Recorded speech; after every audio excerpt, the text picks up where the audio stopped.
не е почеток на масовната имунизација на Прилепчани, туку само симулација на имунизацијата, која пак реално ќе треба да започне дури по 5 дена. Додека светот, но и соседните земји се стекнуваат со колективен имунитет, благодарение на двете примени дози од вакцините, во градот, кој за цело време на пандемијата беше македонскиот Вухан, допрва се случуваат симулации. Нашите очекувања се дека на дневно ниво ќе се вакцинираат околу 1000 граѓани.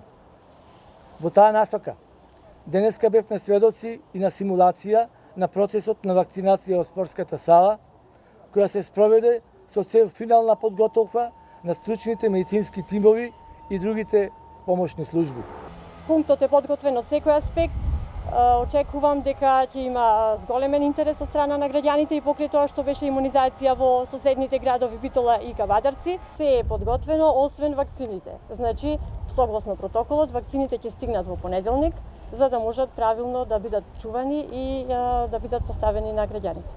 Прилепчани беа лути што задоци отворањето на вакциналниот пункт во Прилеп и што мораа досега да се имунизираат во соседните градови. Има поголеми специјалисти од Битола. Само што е работава не знам, дали е некоја политика, а Прилепчани нема да ода во други градови, дури не дојда во Прилеп. Еве прва јас кажувам за мене. Дури не дојди вакцината во Прилеп, не се вакцинирам. Инаку, и од локалната самоуправа, и од болницата демантираат дека вакциналниот пункт во Прилеп требало да биде отворен уште на 15 месецов и тврдат дека немало никакво доцнење, туку се било во склад и координација со препораките од Министерството за здравство.